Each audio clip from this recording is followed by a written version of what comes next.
Good morning, Bowtie David here for Bowtie Life. It is compost day.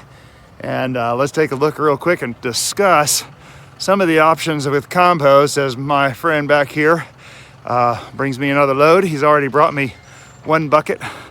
And I only get about 3 or 4 bucket loads at a time because not sure what my thing can handle. Biggest thing you got to realize, well, let's do the opening sequence and then we'll talk. Hi, I'm Bowtie Dave.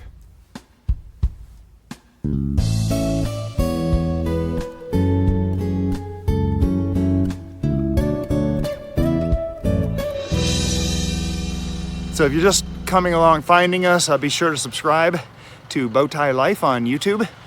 First thing you got to realize, when you're in situations like this, I'm going to suggest some areas to look. And you got to understand that we're kind of at the whim of the people that are providing the product. And the product today is not as good as it has been in the past. You can see here that there's a lot of wood in this. And that is not great.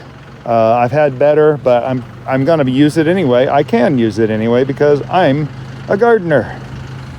But it really isn't as bad as it could be in some situations. So I'm not going to complain too much. This is where he was digging my load from. And there's some pretty dark stuff in there. I happen to know that this particular location has been sitting here for well over a year. In fact, I'm pretty sure it's probably about 18 months that this stuff has been sitting. So it's been processed. Now, it hadn't been turned. It is not even composted as you might officially call composted. It is just piled here. And you can see there is a mountain back here. It's huge. This pile would cover my property 4 to 6 times over if it were completely moved. So the biggest thing about this is it's free. That's important for me. Now I'm halfway up the pile here, and you can see it's a lot lighter up here. This is the newest stuff up here, and it has not been sitting here very long. In fact, this new stuff right here on top probably was piled today or yesterday, so hadn't been here very long to process. The area where I was getting stuff from was actually down over the edge of the hill over there, and it's been buried. That spot has been buried. So this pile is not managed for compost. This pile is managed to get rid of horse bedding for a equestrian center. And these people are not composters. They are doing their job, taking care of horses, taking very good of these horses. In fact, this stable does a pretty phenomenal job with their horses. These horses actually, some of them have gone around the world for shows and so forth. So this place takes extremely good care of the horses. Now I do smell horse, okay? It is horse. However, that darkest stuff has lost a lot of its terrible smell, let's say. It's lost a lot of its potency because it has processed some. Now, this stuff just sitting out here, here's the cool thing. In a year, this stuff will be as black as the stuff we saw down the hill behind the camera to start with. In another year or two, it will be black dirt.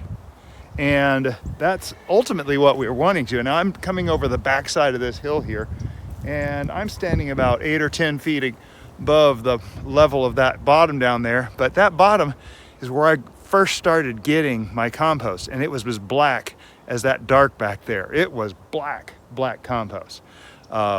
In 2022, we had to get from where we're digging now. 2023, we started digging from back over down the hill and getting good stuff again. So this year we're back in the same place we were digging in 2022, but the stuff's been sitting there another year. In fact, if you go back and look at my 18-day compost videos, it's with that stuff that we got back in 2022. So I just want to walk down further here and talk a little bit about what is done back here. In fact, you can see there are strata of stuff down in here. I'm not the only one that draws from here. There's landscaping companies pull from here and all kinds of stuff. Now, folks, this is free. This is free stuff. I could go And I've probably got about 25, 30 loads of compost out of this place. If I had paid for that, it would have been hundreds and hundreds of dollars. It would have been a lot of money that I really don't want to spend in my garden because I'm a cheapskate. You've heard me say that before if you watch many of my videos. I am a cheapskate and I'm not afraid to admit it. So yeah, that's a mountain. It's huge. And so the compost is piled high. Now let's talk about the makeup of this compost. This compost is mostly bedding. There is poo in here. Now poo, horse poo, will turn pretty quickly into composted goop. And this stuff gets rained on, so salt gets washed out. That's another nice thing about this. The stuff I got the first year was between 6 and 20 years old. It means it's been sitting out here in this pile for 6 to 20 years. One of these days, I'm hoping I can give them a little advice on how to organize this pile so that things will be better for compost. That would be a dream. But, well, I'm not pushing my will on this. This is their pile.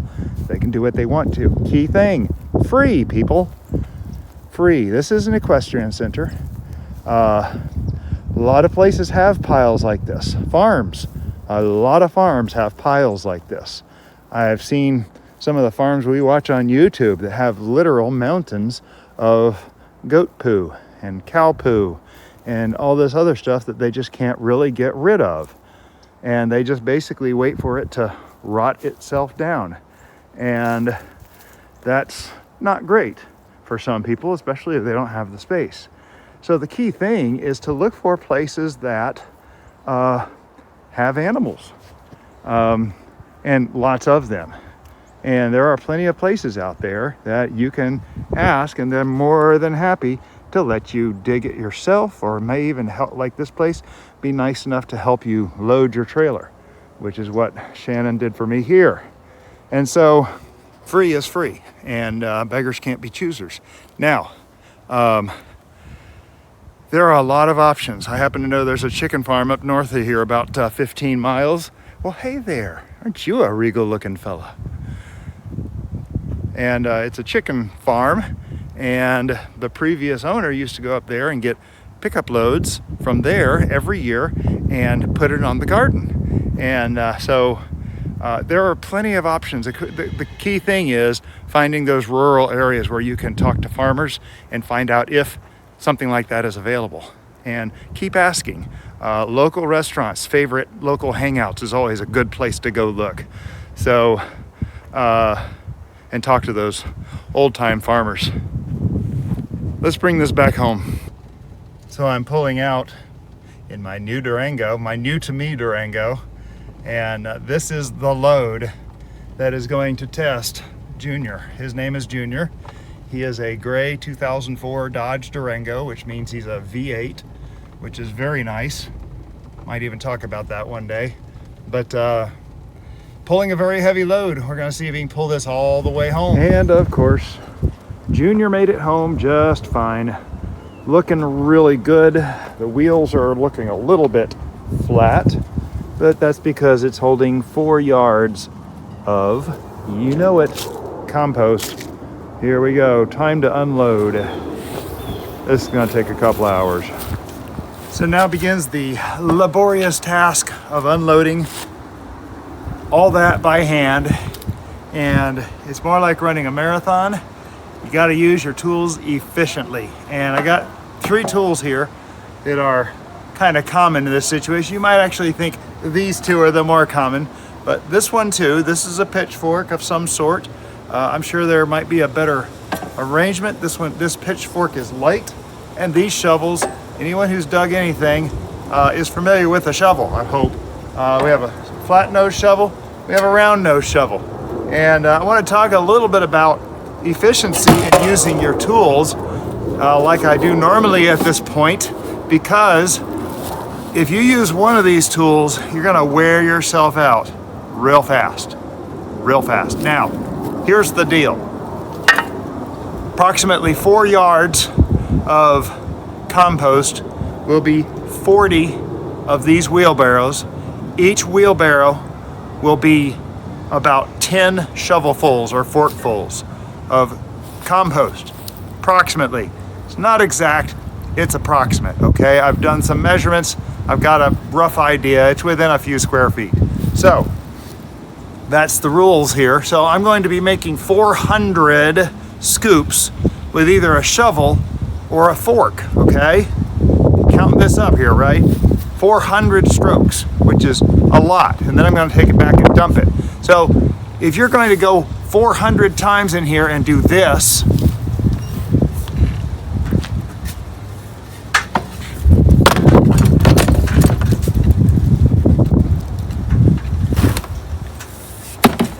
or if you're, and you saw that shovel was about half full, right?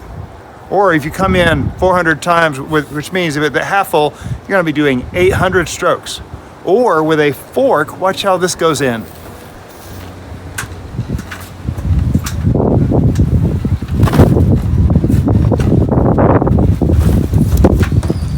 With less energy, this goes all the way in, fully loaded, goes in the wheelbarrow. 400 of these strokes is going to be less than half the energy of 800 of those strokes. Now, we'll get to another section here in just a minute because I do change shovels.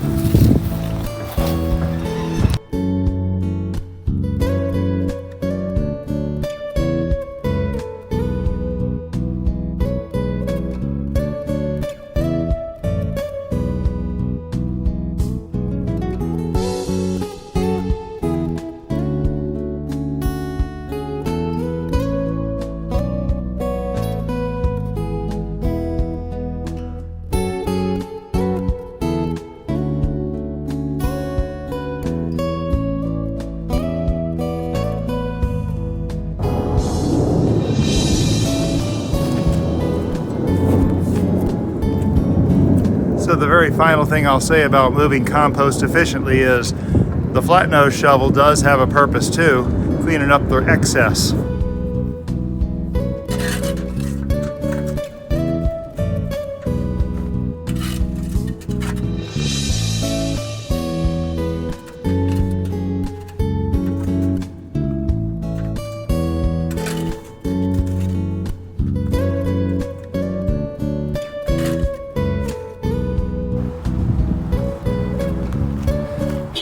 And finally, as soon as you can get the wheelbarrow up in there, you do one side at a time. I'll do this until I can get the wheelbarrow further in this side.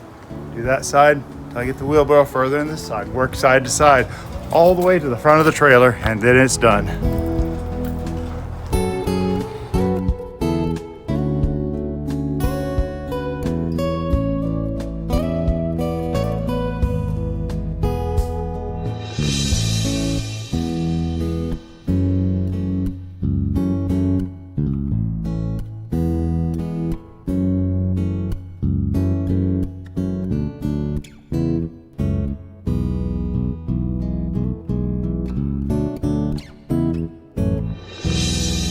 So I'll be honest, didn't go as far as I was hoping it would. You can see, in fact, in this shot, you can see the bed here where we had the ginger, the melons here, the okra bed over there, and then off in the distance you can barely see the corn patch that we're going to be starting this year.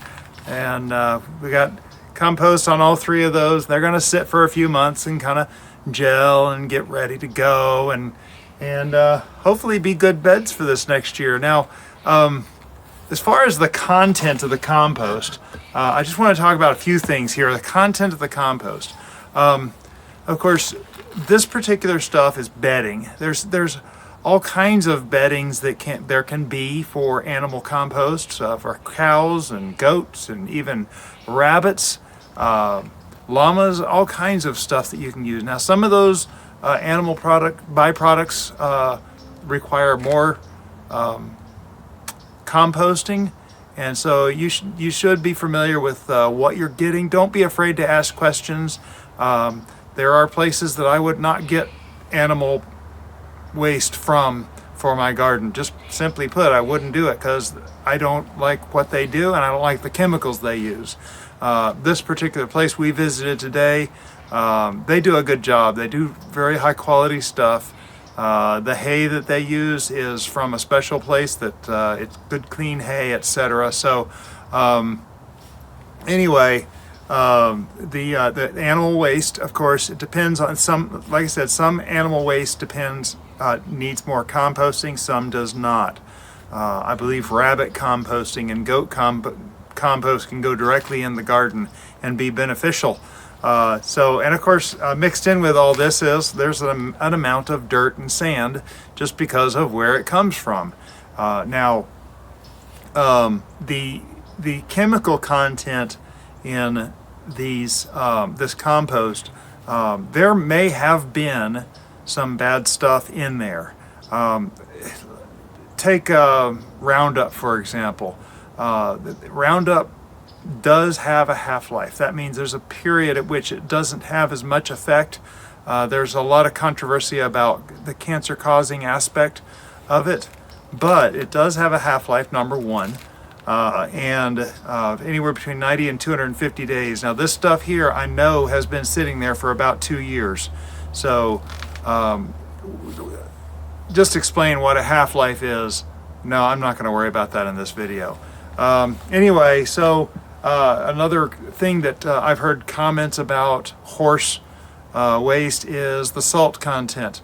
Well, this stuff here has been sitting there for 2 years getting rained on. Salt gets washed out and gets washed through. And so there is a lot of cleaning that goes on in nature. Another thing that helps cleaning, of course, is the biome. And I believe very strongly in a very diverse biome. You know, people are all excited about these probiotics, and if you look at the what's in a probiotic, it's 1 to maybe 10 different types of bacteria or whatever the organisms that are in there. And the challenge with that is sometimes the system gets overrun with those very few types of organisms. We're supposed to, our human body, and we've talked about this before, the human body has more non-human cells in it than human cells, a healthy human body. And this is very important because that diversity of biome is very important for us to survive and for us to live. And everything has its job, and all this diversity, it's amazing.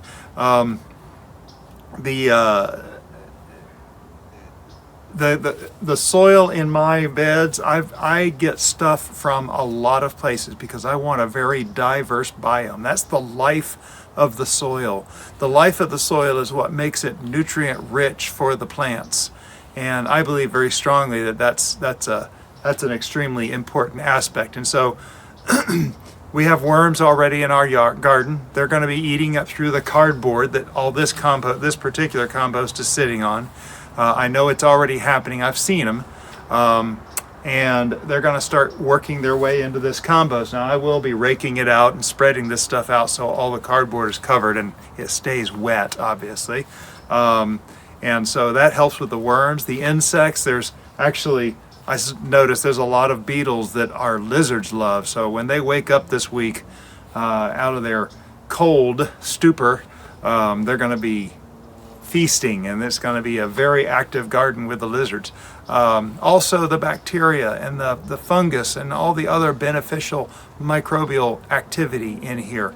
It's just brings more diversity into the garden. And so I get a lot from the equestrian center. I get a lot from neighbors. I have a selection of people that I'll bring leaves in and compost those leaves. Lawn cuttings. I've told you all about my neighbor over here at the white fence. He does not spray as much anymore, but his grass is really fine, and oh, it's so wonderful for compost. So anyway, as far as the production for my garden, and I know I'm not doing these practices for those maximum yields, and I know I'm still learning. So, and frankly, the over 300 pounds of stuff that we harvested this year that I recorded, I still have a lot I need to process. So, you know, I'm not sure what I would do with more at the moment. We'll figure the amount we have right now out, and we'll eventually get better production. Our soil is getting better and better in these beds. This will be the 3rd year we're growing in these beds, and this is adding even more nutrients to it, so it'll get better. Now, one thing I will be doing where I plant, now this is very heavy wood chip compost, and that's a little disappointing. Again, it's free. It's free, okay? And I can work with it. You just have to adjust. You know, a lot of the argument's a lot of nitrogen kind of get tied up in those wood chips. Well, put more nitrogen in there. A bag of blood meal doesn't cost a whole lot. And so we can overcome these obstacles quite easily. So what I was saying was, where I will be planting plants, I do have other soil. I have a good compost bin over, well, 3 bins if you've seen my garden tours. 3 good bins over here off to the side, full of well composted material. I got a big pile of the zombie pile of wood chips out front that is just black, beautiful soil. So I will be actually supplementing where I plant plants with the various other soils that I have here. And so it's not just going to be planted in these wood chips. The corn patch over there in the distance where the mirrors are, that will be leveled out, and then I'll do furrows, and I'll fill those furrows with better soil so that the seeds can take off. So anyway, just there's a lot you can adjust and you can learn, and how to get things working in a way that can grow things. And we don't really have a lot of trouble growing things here, do we? Things just grow. It's really nice. So anyway, I could go on about this compost. I'm not going to. I'm very happy with it, and you can search around and you can find these places and ask questions and get recommendations. Ask other gardeners if they know of any places. If you're here in Destin, the Equestrian Center at Kelly Plantation, they'll give you as much as you want. It's a little woody right now though, so I don't know. Thanks for following along today. Those of you who have subscribed to the channel, you are my heroes. You have made the channel what it is today. I appreciate you following along, and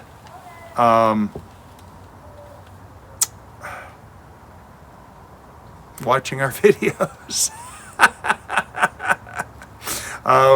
We are working very hard to grow to the next level. For those of you who are just finding Bowtie Life, be sure to subscribe so you don't miss the results of this.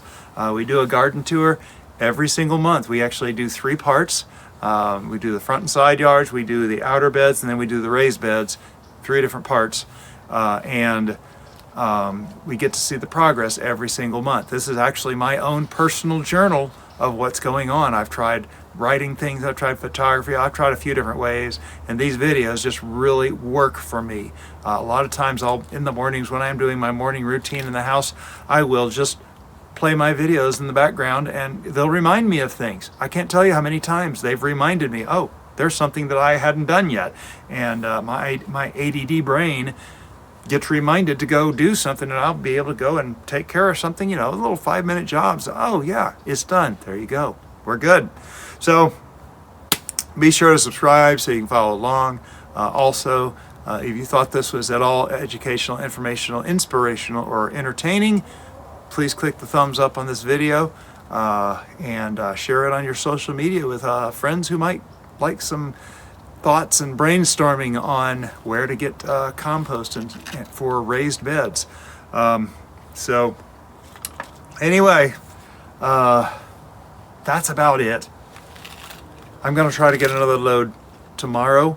I'm helping a friend on a job site here sometime in the next week or so. So I'll have a couple days with that, but we'll have to see where we get. If I can get another load of compost in tomorrow, that'll be exciting, because I'll be honest, it didn't go nearly as far as I hoped. Took care of most of bed 1, took care of the corn patch. I hadn't even touched the loofah bed over here, the loofah arch trellis. I was hoping to at least get that done. and that didn't happen. I was actually hoping to get all of bed 1 done. Over there where the brassicas and the Brussels sprouts are on the other side there, I didn't even get that done. So I do have one more wheelbarrow. I'll probably get that started. Anyway, yeah, thanks for stopping by. Y'all have a blessed day.